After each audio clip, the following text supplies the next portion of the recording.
আর chicken নাগেটসটা ইদানিং পছন্দ করতেছি, কিন্তু বড় ছেলেটা এটা খুব ফেভারিট। তারপর ওকে একটা দিছি, কিন্তু আরও একটা চাবে।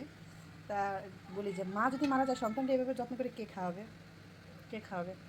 আমি যদি মারা যাই আমার ছেলেদের এরকম যত্ন করে কে তো খাওয়াবে? ছেলেদের ঝটপট নাস্তা করার পরে রিদানের বাবা ফোন দিল যে তাড়াতাড়ি আসো, আমি এখানে আমার গাড়ি ওয়াশ করতেছি, তোমার গাড়িটা ওয়াশ করে নিয়ে যাই আর মোবিল চেঞ্জ করে নিয়ে যাই।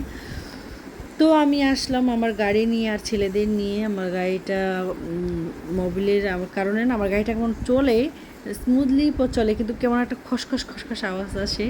মানে গাড়ি চালানোর সময় যদি আওয়াজ আসে ভালো লাগে না। তো রিদানের বাবার বলছি আমার গাড়িটা একটু মোবিল চেঞ্জ করে দাও। তা বলছে ঠিক আছে, তাই নিয়ে আসো।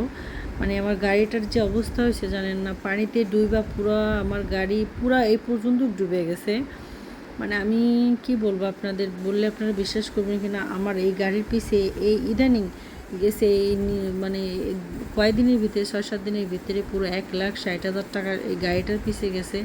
মানে আমার ওই গাড়িটা মানে টাকাটা রাখা ছিল আমার একটা চুড়ি কেনার জন্য, যেহেতু একটা চুড়ি আমার লাগে।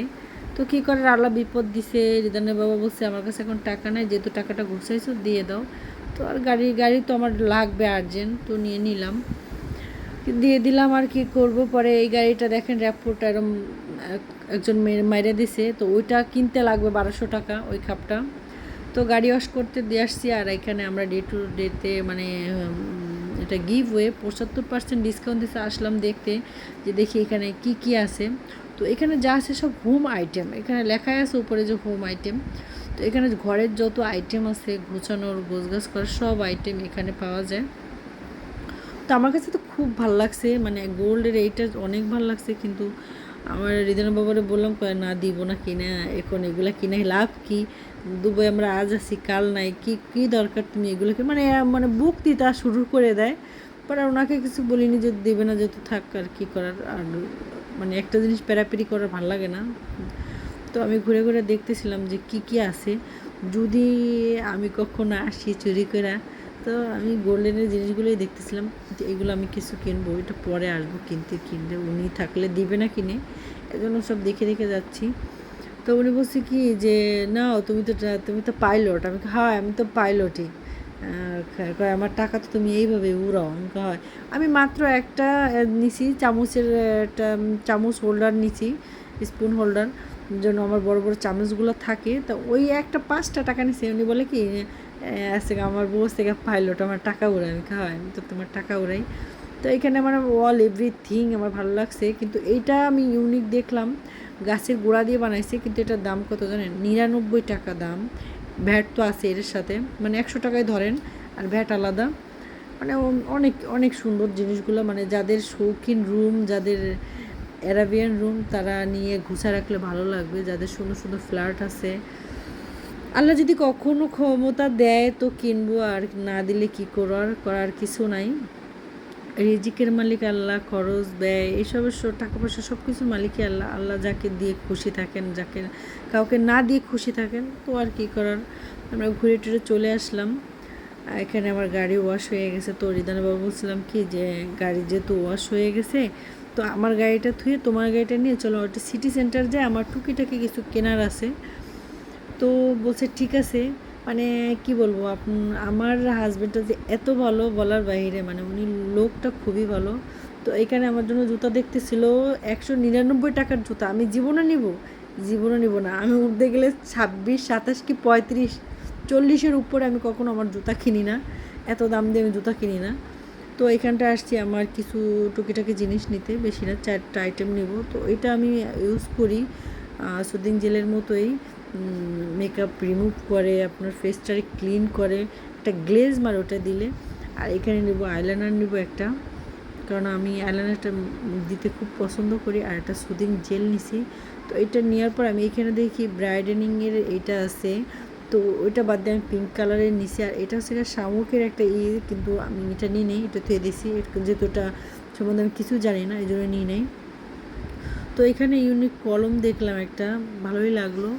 এখানে দেখেন নতুন নতুন সোপ আসছে, নতুন কি পুরানোই, মানে সোপগুলো অনেক সুন্দর লাগলো আমার কাছে।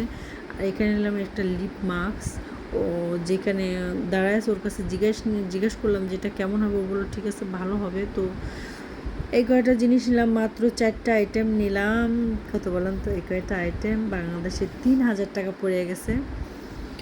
তো কী করে এখান থেকে যাচ্ছিলাম আর বলছিলাম জিদন বাবা চলো না এই মার্কেটটা একটু ঢুকি। উনি এখানে ঢুকতেই চায় না, একে বলে এখানে 21 ক্যারেটের গোল্ড পাওয়া যায়, এখানে কেন ঢুকবা। তো আমি বলছি দেখো আমার কাছে না এটা খুব ভালো লাগছে গোল্ডের, এটা 5,000 টাকা চাইছে। এটা মানে আজকের রেট ছিল 58 টাকা করে। তো ওকে বলা টলার পরে বললো 5,000 টাকা নেওয়া যাবে উইদাউট কানেরটা ছাড়া। তো এখানে আমি ঘুরে ঘুরে দেখতেছিলাম আর বলতেছিলাম দিবা কি না। তো মানে আমি ওনার সাথে ফান করছিলাম, জানি যে উনি দেবে না, তারপর উনি দেখতেছিল কত কী নেয় কী দেখি। বলছে তোমার যদি অনেক পছন্দ হয় পরে টাকা হলে তোমাকে কিনে দেবো। মানে আমার জামাইটার না দেওয়ার মন আছে, কিন্তু আল্লাহ ধন দেয় না, টাকা পয়সা দেয় না। যদি টাকা পয়সা দিত না, আমার মনে হয় গোল্ড মার্কেটে যত গোল্ড আছে না সব আমার জামাই আমারে কিনে দিত। কিন্তু আলহামদুলিল্লাহ যা দিচ্ছে ভালো দিচ্ছে, আমি অল্পতেই সন্তুষ্ট। সে দিতে পারে না তো কী হয়েছে, আমার এই মাত্র ধরেন আমি আমার গাড়িটা যদি নষ্ট না হতো তো ওই টাকাটা দিয়েও তো আমি কিনতে পারতাম। তো আল্লাহ যা করে ভালোর জন্য করে, হয়তো বা আমার কপালে ওইটা নাই। এদিকে আমরা ওদিক দেখতে দেখতে ছেলেদের হারায় ফেলাইছি, এদিকে আমি আমার ছেলেদের খুঁজতেছি। আর রিদনের বাবা বলছে তুমি গাড়ির কাছে যাও, ওরা হারাই গেলে গাড়ির কাছে যে দাঁড়ায় থাকে। অবশ্যই ওরা সিকিউরিটি গার্ড দিয়ে রিদনের বাবাকে ফোন দিছে, কিন্তু উনি ফোন সাইলেন্ট ছিল, ধরতে পারে নাই। তো এখন আমি পেলাম না। পরে উনি ছেলেদেরকে নিয়ে আসছে, ছেলেরা বলছে কি যে আম্মু আমাদের অনেক ক্ষুধা লাগছে, তো এখান থেকে ছেলেদের জন্য 2টা গেঞ্জি নিব। তো রিদনের জন্য একটা নিছি আর এনার জন্য 2টা নিছি টি শার্ট। কারণ এখন যে গরম পড়ছে এই জন্য পাতলা পাতলা নিয়ে নিলাম ওদের জন্য 3টা। আর এইখানটায় ফিলিস্তিনিদের চিকিৎসা খরচ বাবদ আপনার খরচ দেওয়া যায়। আমি এটা খুঁজতেছিলাম, আজ ফার্স্ট দেখলাম, মানে দেখছি আগে কিন্তু এটা খেয়াল করি নাই। তো হৃদয়টা দিয়ে ঢালতেছিলাম যে বাবা এখানে 500 টাকা দাও, ফিলিস্তিনিদের কাজে লাগবে। তো ও দিল। তো ঘোরাঘুরি করতে করতে করতে করতে ক্ষুধা লাগছে বাচ্চাদের, তো বলছে আম্মু আমি চিকেন নাগেটস খাবো। আলবাগের এটা এত ভালো চলে বলার বাইরে। তো এখান থেকে আমরা চিকেন নাগেটস নিলাম, আমার জন্য হৃদয় বাবা একটা বার্গার নিছে। তো এখানটা ভিডিও করতে করতে না আমার সামনে একটা পরী পড়ছে। পরীটা এত সুন্দর, মাশাআল্লাহ, সবাই মাশাআল্লাহ বলবেন। আল্লাহ ওকে হায়াত দারাজ করুক, ওকে হায়াত দান করুক, ও ভালো থাকুক, সবসময় দোয়া করি। তো আমাদের কেনাকাটা শেষ, সব কিছু শেষ, আমরা গাড়িতে বসে খাবো, এখানে আর বসবো না। সবাই ভালো থাকবেন, সুস্থ থাকবেন, খোদা হাফেজ, আর আমার সাথে থাকবেন।